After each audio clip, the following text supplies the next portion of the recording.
PA Books is a production of PCN, a nonprofit television network. Listeners like you make our programming possible.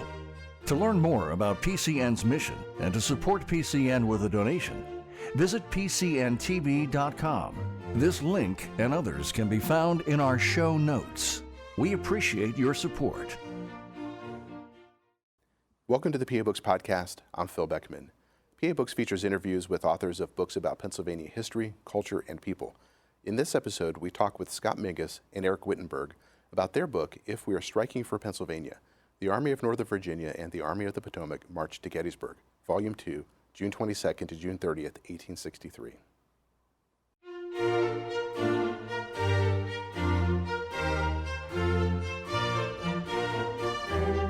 This week on PA Books, Scott Mingus and Eric Wittenberg, authors of If We Are Striking for Pennsylvania, Volume 2.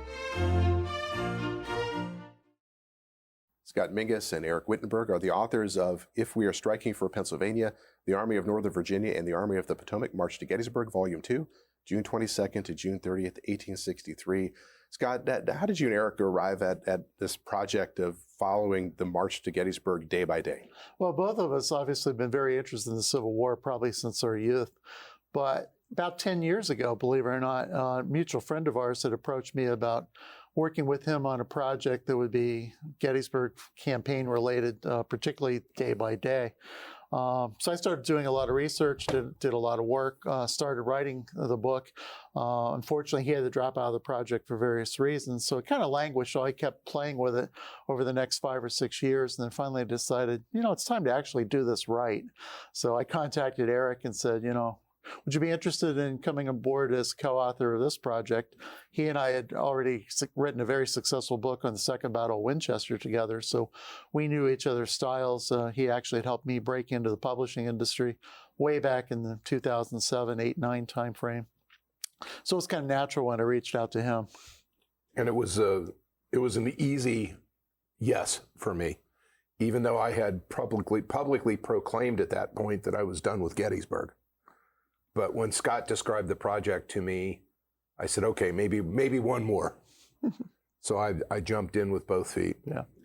Now, the battle itself is very famous, but this period in the weeks leading up to it that you cover in this book and the first book in this series, it really reveals the scale of the movements of what these armies were doing. Yeah, one of the things that's always fascinating me, I moved here to York, PA in 2001 after living most of my life in Ohio. And I was fascinated by a lot of the local history because many of the small towns in this area, whether it be Carlisle, Chambersburg, York, Mechanicsburg, Shippensburg, just name it, almost every town in South Central Pennsylvania had something to do with the Gettysburg campaign. And I actually found that was more interesting to me than the battle itself. I'd studied the battle since I was a little boy. Probably had close to 200 or 300 books myself in my library on the Battle of Gettysburg, but there weren't a lot that were involved in the campaign. So the first book I wrote, which Eric was the publisher of, or in my very first book, dealt with the Confederate movement through Wrightsville and the burning of the world's longest bridge. Well, that's just one small aspect. And so for years I kept thinking, it'd be nice to do the entire campaign day by day. And then when this mutual friend of ours had approached us with that concept, it just naturally dovetailed. But I think the fact that there's so much history of the campaign in all these small towns, not only in Pennsylvania, but certainly in Maryland and Virginia as well, that people often overlook that. I'm an alum of Dickinson College, so I remember as early as 1979, when I was a freshman on campus, seeing the historical markers on campus talking about when the Confederates came through there, and saying to myself, I really want to learn more about this. I want to learn more about Carlisle's role in the campaign because it got visited twice. So it was, that was one of the things, and I'd already done a lot of work on a lot of the cavalry stuff that marks the opening of the campaign. And of course, as Scott correctly mentioned, we'd already written an entire monograph on the Second Battle of Winchester. So some of it was new for both of us, but some of it was filling holes too. Sure. Yeah, one of the things we wanted to do in the books that I think were rather unique, because I'm a product development scientist by training. And I'm a lawyer. And he's a lawyer. But in the product development world, there's an old mantra, the find a need and to fill it. And that's how you develop new products. And I kept thinking there's a need for a new study of the campaign. There was a fascinating book in the early 1960s done by Lieutenant Colonel Wilbur Nye, who did a lot of work on the rebels come to Pennsylvania. In fact, he called his book "Here Come the Rebels," and it's a great book, but it's very old, and it's really more on the Confederate side than on the Union side. And so, it also wasn't written to modern scholarship. No, right. He didn't have access to a lot of the stuff that Eric and I have had access to. So but it's a great book, and it kind of served as the blueprint for what we were going to do here. So in this book, the Confederates are just starting to come into Pennsylvania. Give people a sense of how big the Army of Northern Virginia is. So as the first Confederate units are crossing the Mason-Dixon line, how far afield is the Army of Northern Virginia? Yeah, it's a great question. I mean, the first Confederates start coming in here in mid-June, the 13th, 14th, 15th time frame. They leave, go back into Virginia, Maryland area, and then additional troops will come in. Eventually, the entire Second Corps of the Confederate Army comes in. So as the infantry starts arriving in June 22nd, June 23rd time frame, the rear of the Confederate Army is still back in Virginia. So we're talking about, maybe 30 miles or so from the rear of the column to the front of the column, strung out, and they have a different timetable for arrival. So Confederates will be entering the state almost daily. Piecemeal over a week-long period. So as you mentioned in the book that after the Battle of Chancellorsville, Robert E. Lee meets with the Confederate High Command and proposes a plan. What was his plan moving forward? Why did he want to come out to Pennsylvania? Yeah, go ahead. Well, the idea was several-fold. One was to try to pull the war out of Virginia for the summer to allow the Virginia farmers to get their crops in and out without their crops being seized by the Union armies. That was one. 2 was to relieve some of the pressure on Richmond. 3 was the thought that if the Confederates were able to capture a northern capital, that would be a huge embarrassment to the Lincoln administration that would help bring them to the negotiating table. And finally, the last piece of this puzzle was that there was some thought that if there was a major battle north of the Mason-Dixon line and the Confederates won, that would compel Great Britain and France to recognize the Confederacy, and that would be a huge factor in achieving the Confederate goal of independence. Yeah, there were also some side goals that came into play, one of which was breaking up the North's communications and supply network, i.e. the railroads. So a number of the Confederate cavalry objectives during the campaign were indeed that, to break up the Cumberland Valley Railroad, for example, the Northern Central Railway, and a number of the other supply lines, as well as certainly the communications lines. Telegraph stations typically were along the railroad lines as well. So couple that with also gathering so much food and cattle, more than supplies. Yeah, I mean, at one point, I think, Eric, correct me if I'm wrong, but I believe there was something like 67,000 cattle known to have been taken out of Pennsylvania by the Army of Northern Virginia. So that sounds about right. Yeah, parts of the campaign were a total success, except the big problem, you got to beat the Yankees on northern soil, and that they didn't do that. And that didn't happen. Well, I want to talk more about that foraging aspect of it, because that's a consistent story throughout this book. Yeah.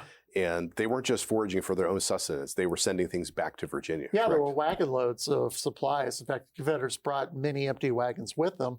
They certainly absconded with as many empty wagons as they could find on the farms here in Pennsylvania, and they would fill them. In fact, we talk about in the book, there's a Union signal station down in Maryland that reports the crossings of the Potomac River just constantly filled with Confederates going back and forth, with, load of wagons going south, empty wagons coming back north. And, as a supply raid, this is a smashing success. So what did the Confederates think when they came into the Cumberland Valley and saw all these farms? What were their thoughts? They were amazed by the size and fertility of the farms and how much wonderful produce there was that was growing and the number of animals. They were not accustomed to seeing this kind of wealth after a couple of years of war in Virginia. Yeah.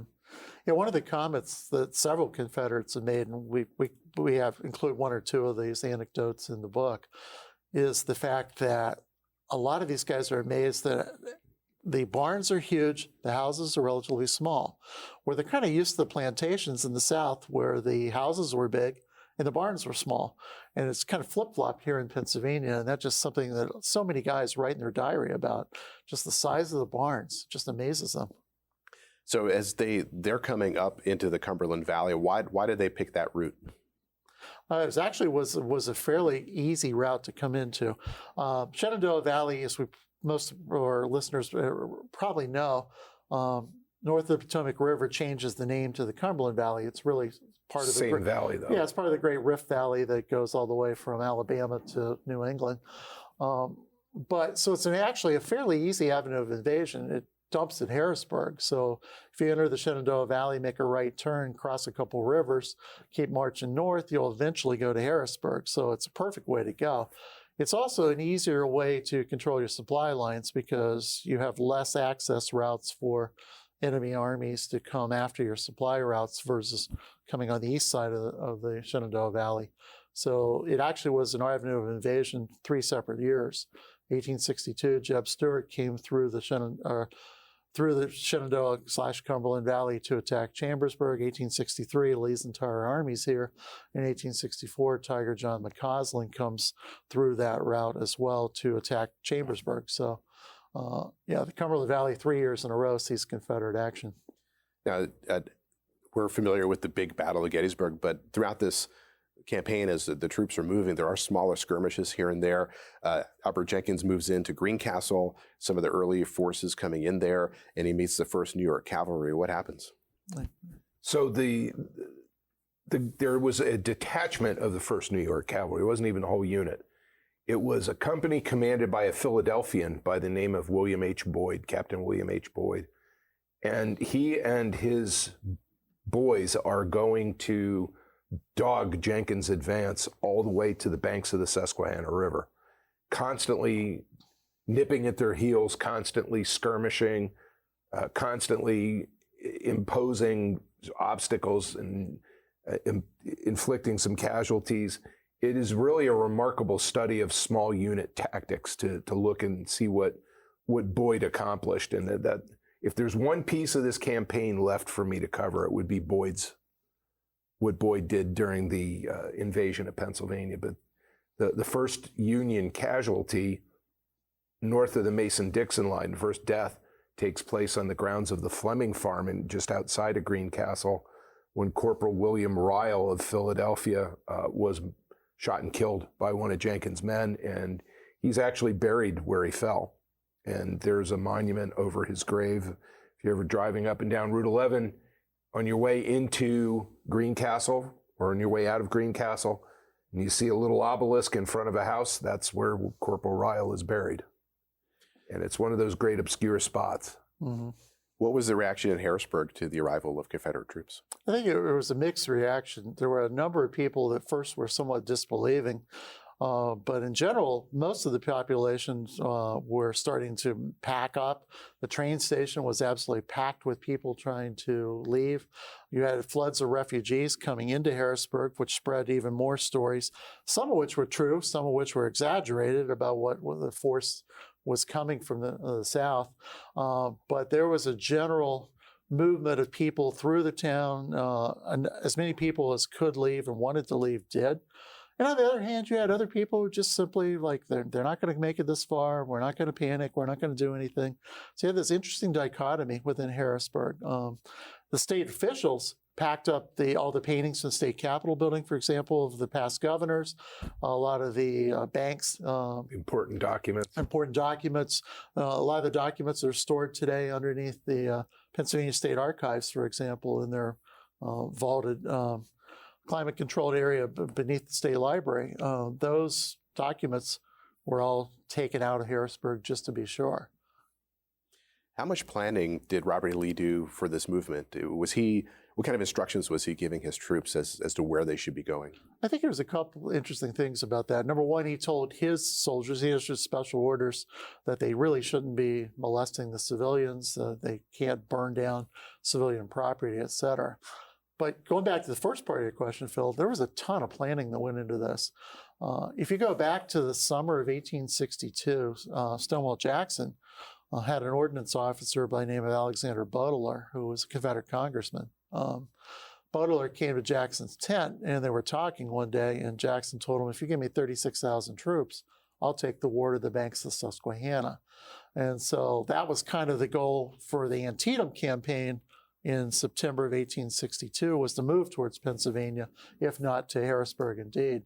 But over the winter of 62, 63, there were large numbers of spies and agents that went through South Central Pennsylvania. There was a famous map maker, Jedediah Hotchkiss, that produced this incredibly detailed map of South Central Pennsylvania all the way to Harrisburg, showing leading roads, names of farms, towns. It's an incredible amount of activity going on in this area. Eric, you want to add anything? Yeah, and the map is remarkable because of the detail and its accuracy. It's at the Library of Congress. You can find it and look at it if you like. For its time, it's one of the most impressive pieces of cartography I personally have ever seen. Mm-hmm. I agree.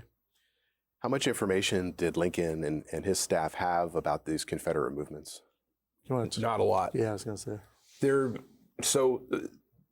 The traditional means of intelligence gathering was work by cavalry.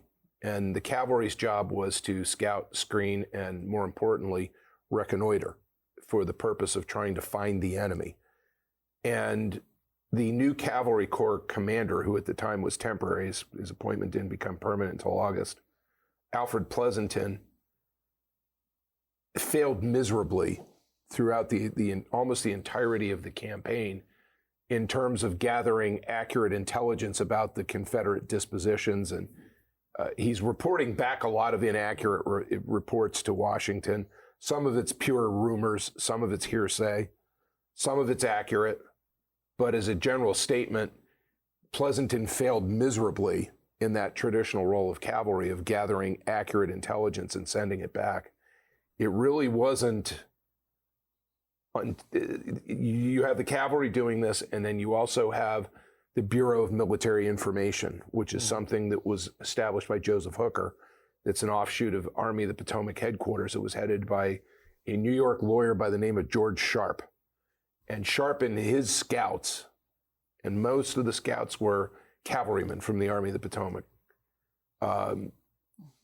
did some incredibly accurate intelligence gathering during the campaign. So they're passing back detailed, accurate intel. You're getting reports from guys like Boyd, who is telling them exactly where the vanguard of the Confederate advance is. So they're getting some intelligence, but not as much as they should have. And as a consequence of that, Joe Hooker, for the first several weeks of the campaign until he gets relieved of command at his own request on June 28th, is constantly groping in the dark looking for accurate intelligence, and he's just not getting it.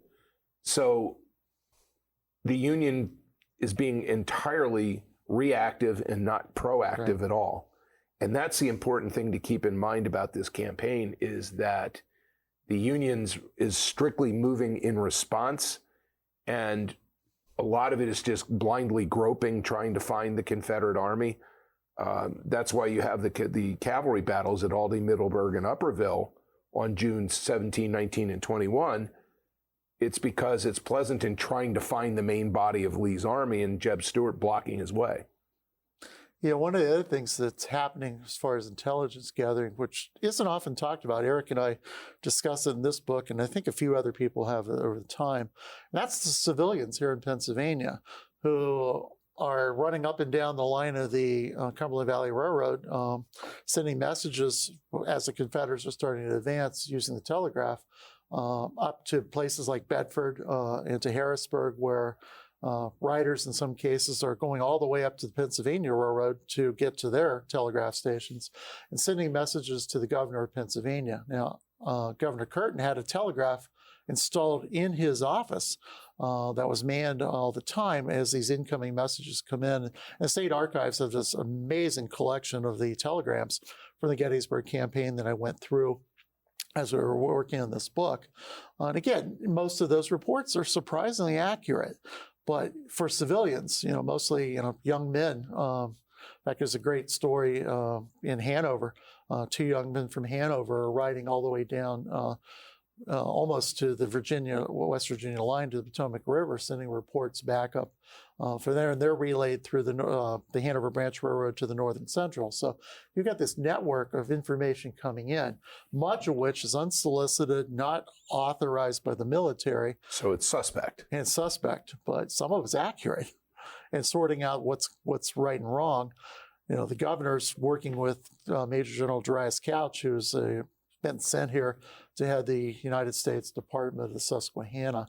But he himself is still at the mercy of what Washington's telling him as well. So one of the big things here is just so much conflicting information coming in. There was an especially active and especially accurate network of spies in Gettysburg, led by a local fellow named David McConaughey. And McConaughey and his crew really were turning in incredibly accurate reports about where the Confederates were in the area, what they were doing. And McConaughey's intelligence became a critical factor for the Union once the realization was made that Gettysburg was going to be the place where the battle was going to happen. So they're using all this intel that McConaughey and his network have gathered, and it was incredibly useful to Meade and the Union High Command. Now, as the Confederate troops are moving forward, there are Union troops down on the peninsula in Virginia. Now, they're given instructions to move towards Richmond. What's the plan there? Okay. So that movement is often referred to as the Blackberry Raid. And the purpose of the Blackberry Raid was twofold. It was, let's see if we can't go and make a little mischief and maybe sneak in and capture Richmond. But more realistically, it was to try and pull some of Lee's troops away from him so that they would have to go back to face this threat to the Confederate capital. Unfortunately, the wrong guy was in charge of the expedition, John Dix, who was well into his 60s and well beyond his shelf date. And Dix lost his nerve and did not make the full advance on Richmond. He got as far as Hanover County and said, okay, I'm going to pull the plug on this.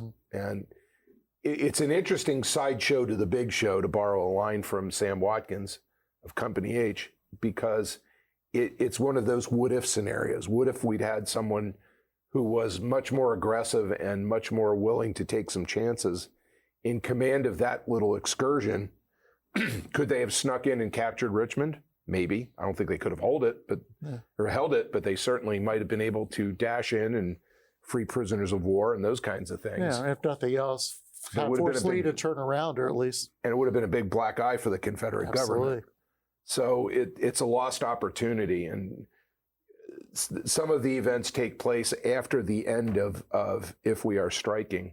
So we weren't able to get into the culmination of that particular aspect of the campaign, except in very, very broad references in the conclusion to the book. Okay. There's a fellow named Hampton Newsom who lives in Virginia who has written a very good book on the Blackberry Raid that came out earlier this spring. So if that's a topic that's of interest to people, that's a worthwhile read. So one of the key figures in this campaign, probably notorious for his role, was Jeb Stuart. And he would end up riding through the gaps in the Army of the Potomac into Maryland. This would become a significant issue. Why was he doing that? You mentioned that the traditional role of cavalry is to screen, from your enemies' efforts to gather information as well as to gather information. What was he doing? Well, Stuart had approached Lee with the approach that he wanted to gather intelligence, screen the operations, but he really wanted to kind of go off on his own to a degree. And you got to remember that the day before the orders come out, he got beaten on the battlefield for the first time. Correct. At the Battle of Upperville on June 21. So he's kind of anxious at this point in time. He's given instructions that are fairly clear, that he's supposed to guard the flanks of the army, guard the passes to the mountains, and rendezvous at some point. Pass to the east of South Mountain. Pass to the east of South Mountain. But the important part for Pennsylvania, and what will lead to his ride, is he's supposed to stay in contact or find the flank of the army somewhere along the Susquehanna River. And he'll later find out, of course, that Jube Orley's column, Richard Ewell's columns, are going to be headed towards the Susquehanna. So as Stuart starts his movement, his thought right almost immediately is, I can get to Pennsylvania. But he finds his way blocked at Thoroughfare Gap by most of the Union Second Corps, has to start swinging around that. Glasscock's Gap. Yeah, Glasscock's Gap, yeah. Ends up down at Rockville, where he ends up capturing most of a Union wagon train, and then he starts his trek north finally, somewhat belatedly. Well, he had been gathering, relying on intelligence from John Singleton Mosby, of course, the gray ghost of the Confederacy, who was Stuart's favorite scout. And Mosby had given Stuart intelligence that said that the Loudon Valley was clear, and that he could pass through Glasscock's Gap and go straight up the Loudon Valley. And then the Army of the Potomac Second Corps moved. Right. And it not only occupied that space, it's cut off Mosby so that Mosby could not get back to Stuart to report this change in situation.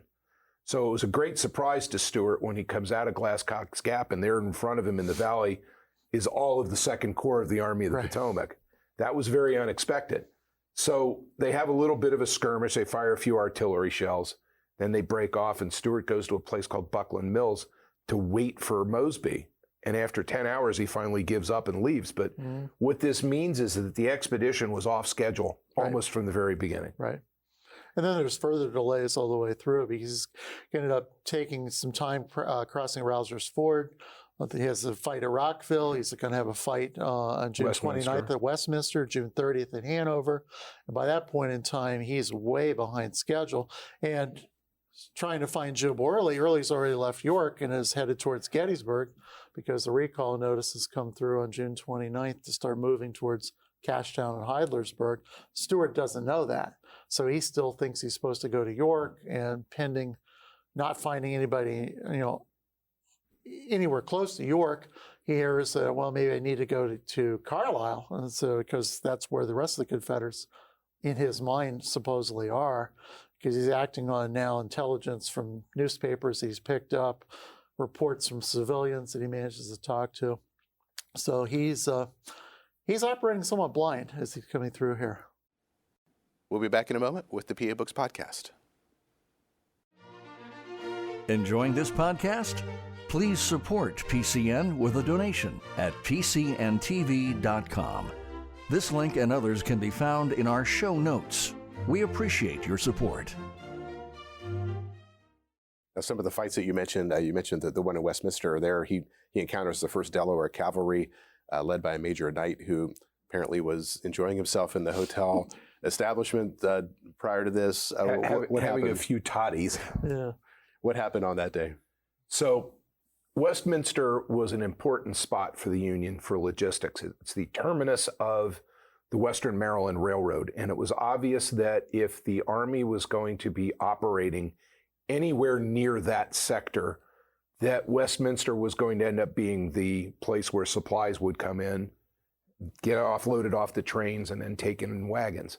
So maintaining possession and control of Westminster was critical.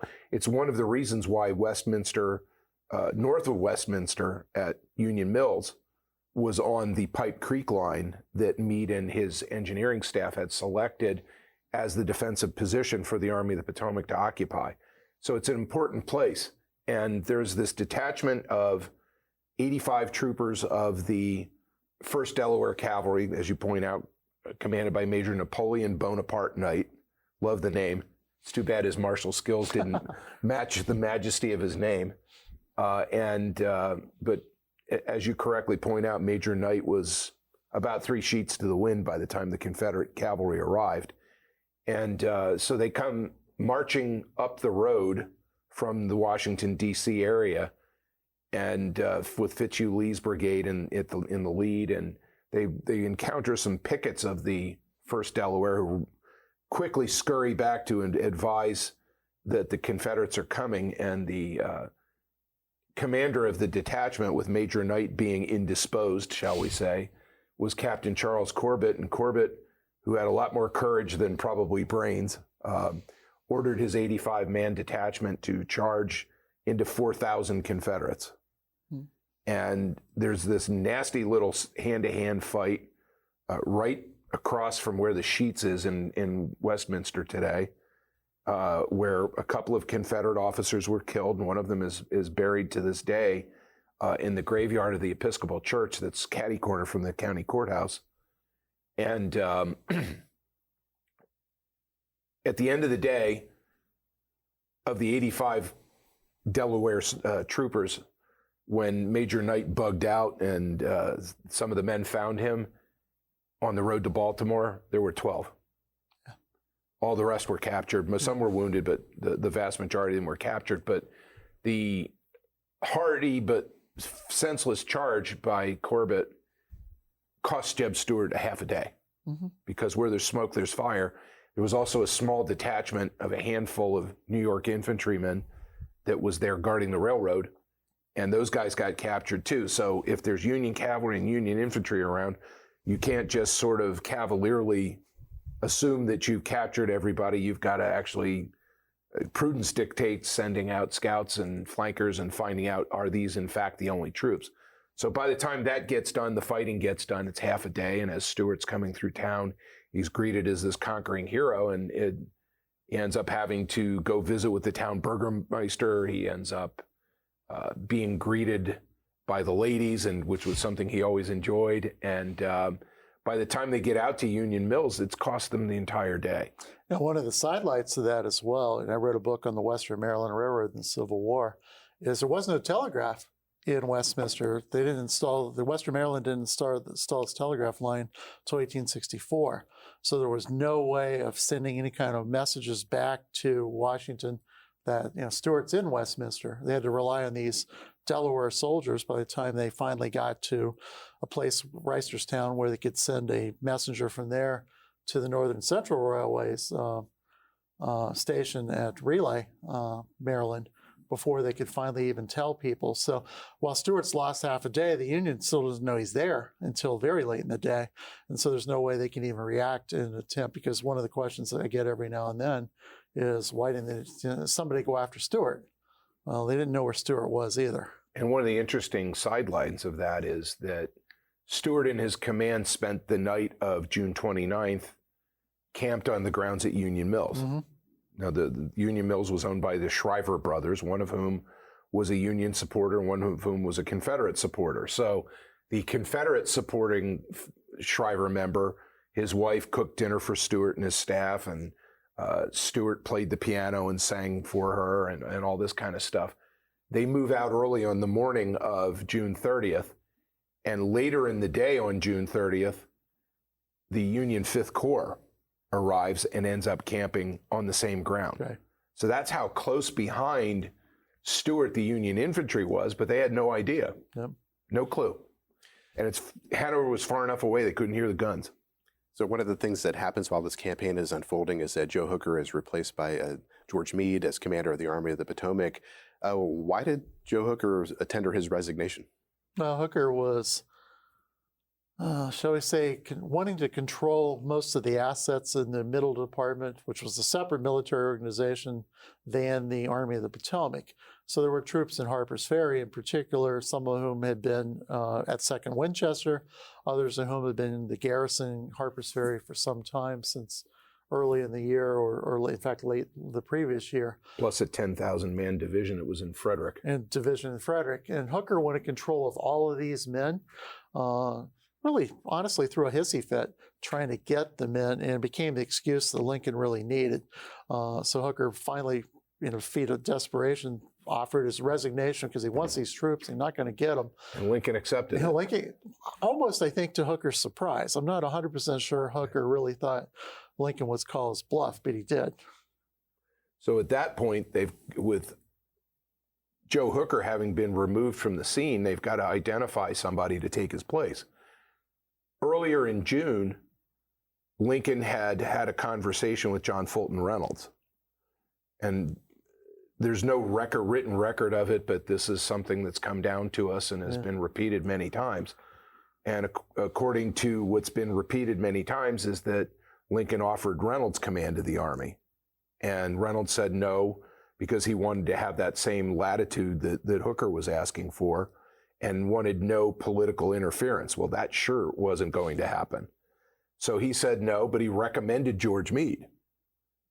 After Chancellorsville, Lincoln also offered command of the Army to Darius Couch, who at that point had no interest in serving under Hooker, which is how he ends up in command of the garrison at Harrisburg. He didn't want command of the Army, and he wasn't willing to serve under Hooker again. So who does that leave? It leaves the senior corps commanders of the Army, who are John Sedgwick, the commander of the 6th Corps, who's been in command of that corps since the fall of '62. Mm-hmm. It brings George Slocum, William Henry Slocum, who is he had the nickname Slow Come because he was not known for being expeditious in movements. He was the second ranking officer, and everybody else is relatively new to Corps command except for Sickles, and Sickles is certainly not a guy you want in command of the Army. And he's not even recently rejoined the Army. He's just rejoined the Army after being off on sick leave. Right. So you end up with George Meade at the recommendation of several of the generals, who is way junior to many of the senior officers of the Army, meaning that in order for Meade to become the Army commander, these senior officers like Reynolds, like Slocum, they all had to, and like Sedgwick, they all had to agree to serve under George Meade. And then, of course, Lincoln orders Meade to take command of the Army. It's not a request, it is a peremptory order. And in fact, when Meade was awakened at 3 o'clock in the morning to receive the order, he thought he was going to be arrested because he'd been rabble-rousing about Hooker, and he thought Hooker had preferred charges against him, and he thought he was going to be arrested. And instead, he's awakened by a staff officer from the War Department by the name of Hardy, Lieutenant Colonel Hardy, who brings him this order saying, "You're now in command of the Army."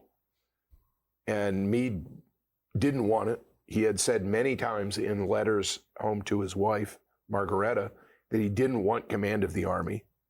But good soldiers obey the lawful orders of their superiors, and he was ordered to take command of the Army. And considering that he takes command of the Army at 3 o'clock in the morning on the 29th of June and fights a winning defensive battle at Gettysburg with staff that's really Hooker's staff and not his, and a chief of staff that he doesn't get along with in Daniel Butterfield, it is really a remarkable thing that the Army of the Potomac beat Lee at Gettysburg. Oh, yeah. And it is very much a tribute to George Gordon Meade. Mm-hmm. I do want to talk a little bit about the defenses of Harrisburg, since where our studio is right now, is not too far away from where there were fortifications. What was the plan to defend Harrisburg, and where were these fortifications? Yeah, Harrisburg had access from the north. There were railroad bridges at Rockville and St. Mary's, but they were more to the north. More immediate concern were two bridges that led into Harrisburg from the west shore. Camelback Bridge, which was a passenger freight type bridge, and right next to it, the Cumberland Valley Railroad's bridge. And the next major passageway across the Susquehanna was all the way down to Wrightsville. So the contingency that the governor and General Couch had was, let's try to protect access to Harrisburg proper. There were ferries too, right? There were ferries as well, but you got to shut the ferry service down, obviously. Keep all the rafts and things, the boats on the east shore if you can. But it was really protecting those bridge crossings. And so there were heights. Can't remember the name of the gentleman Huber Heights or something along those lines, that owned the properties that are now in what was then known as Bridgeport, now known as Lemoyne. And so they'll end up bringing in civilians as well as contractors, refugees, black men who work for the railroad, other folks who work side by side to build a series of earthworks, loosely defined as forts, Fort Washington and Fort Couch, with rifle pits on those heights to protect the major access route to those bridges, which were the most immediate line of attack, at least in the idea of defending Harrisburg. Plus, there were a lot of emergency militia troops, mostly from New York, some Pennsylvanians, who were assigned to serve in the defenses of Harrisburg. And these guys were, for the most part, had very little military training or service. Some of them were veterans who had served in the Civil War and had gone home because they'd been discharged because their term of service was up, or they'd been wounded, or whatever the case may be. And there were some of those who did provide some reliability to these militia troops. But for the most part, we're left with the words of their commander, Major General William F. Smith, Baldy Smith, who described them during the pursuit of Lee after Gettysburg as being largely worthless. Yeah. Now, there was a battle fought in the area between Camp Hill and Mechanicsburg area called the Battle of Sporting Hill. What happened? Go ahead. So Sporting Hill is an episode where Albert Gallatin Jenkins, whose cavalry brigade had accompanied Ewell's expedition all the way up to Lemoyne, Camp Hill, was covering a rear guard type of a situation, covering the retreat of Ewell's command, which had been ordered to go to Gettysburg, where they are, and then to march out a little further west to Cashtown, where the army had been ordered to concentrate. So Jenkins is providing rear guard coverage, and some of the troops from the emergency troops from Fort Couch are sent out on a sortie to try and bring these guys to battle. And they do. They're under command of some guys who had some experience, including a West Point trained artillerist by the name of Lieutenant Rufus King. And they fight on this the property of a farm, the name of which escapes me at the moment. Moses Everly. Thank you. Yeah. Moses Everly's farm in the place called Sporting Hill. And it's more of a skirmish than it is a full-blown battle. But there are a few casualties, and eventually these militia troops, who are mostly New Yorkers, break off and withdraw because they just don't have the skills, the leadership, or the experience to take on these veteran Confederate troopers, and they break off and withdraw. But nevertheless, there's an engagement fought that took most of the afternoon right at Sporting Hill. Now, one of the interesting figures that pops up in your story is Isaac Trimble. You say that he was a combat general in search of a command. Who was he? Isaac Trimble had been a railroad engineer before the war, knew quite a bit about South Central Pennsylvania. He had actually laid out the line of the Northern Central Railway that ran from Baltimore through York County up to Harrisburg. He knew this area really well. He was a Marylander. Was a Marylander from Baltimore area. He also had laid out the Philadelphia, Wilmington, and Baltimore Railroad. So he was intimately familiar with South Central Pennsylvania or southeastern Pennsylvania. At the start of the war, Isaac Trimble had, shortly after the Pratt Street riots in Baltimore on April 19, 1861, Trimble had commandeered a train from the Philadelphia, Wilmington, Baltimore Railroad, ran it to the north, burning bridges along the way. And so he had his name in the newspapers quite often. The Confederacy moved him from being the Major General in charge of the Maryland State Militia to eventually a Major General's role within the Confederate Army.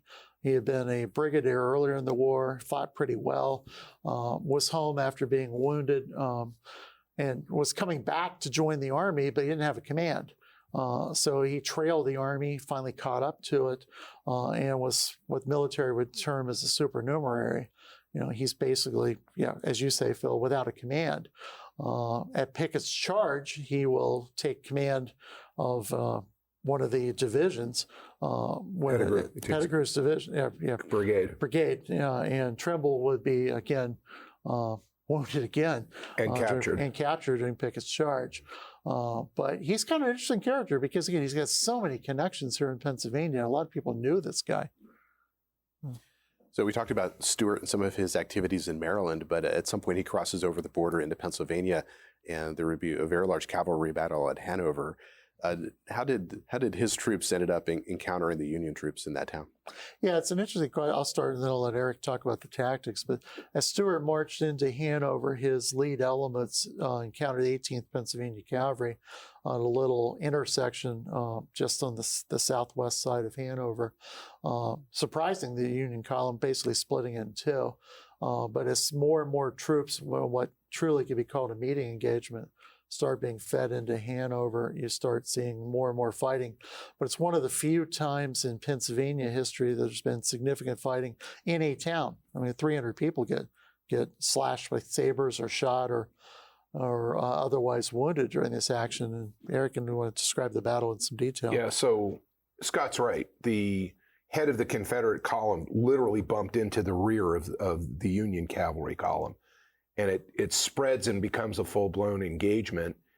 And I've done some research on these things, and I've only been able to identify 4 instances, 5 if you count Corbett's charge in Westminster, of urban mounted street fighting. Cavalry charges in the streets of a town, and Hanover being the most notable one of all. It is a full day of hard fighting. It was a delay that Stuart neither wanted or was prepared for, but he fights a good battle. He nearly gets captured at one point when he and his engineering officer, Captain W.W. Blackford, have to escape from troopers of the 5th New York Cavalry. But at the end of the day, he's got somewhere to be. Judson Kilpatrick, the Union commander, has somewhere to be. And they just break off and disengage, and Stuart is perfectly happy to let Kilpatrick go. But the fight at Hanover cost him an entire day. Right. As an interesting sidelight to this, Jubal Early had stopped for lunch at a tavern that's about 8 miles from Hanover as his command is making its way toward Gettysburg. And as he's sitting down and having his lunch, he hears the artillery at Hanover. He's got with him a regiment and a half of cavalry, so he's got plenty of troopers with him. And instead of sending some scouts out to see what's going on in his rear, which would have enabled him to link up with Stuart, he just says, it's militia. It's nothing to be worried about. And just ignores it and blows it off. And that was where the one opportunity that Stuart had to link up with the Confederate infantry was lost. And that's on Early. That's not on Stuart. Right. Stuart didn't know Early was there, but Early heard the guns and did not respond in an appropriate fashion to it. Imagine, if you will, and I'm not one for what ifs, I don't like them, but imagine, if you will, that Early had in fact sent somebody out and they had linked up with Stuart, so had broken away from Kilpatrick and joined Early's column. So imagine, if you will, that as Early's command is preparing to attack Blocker's Knoll at Gettysburg, now Barlow's Knoll, on the afternoon of July 1, he's got Stuart's cavalry not only covering his flank, but leading the way. That should have happened, and it didn't. And the reason why it didn't happen is because Jubal Early just made a bad decision. Yeah. Or you could also argue that it didn't happen because of the half day at Westminster, the day at Hanover, the other delays on the route. I mean, Stuart, frankly, should have been in York with Early long before all this stuff transpired the way it actually happened. But Eric said, and even then, as Jubal Early's pulling west on June 30th with the recall orders they had to Heidlersburg, Jeb Stuart is going to cross his path multiple times, hours and hours and hours later.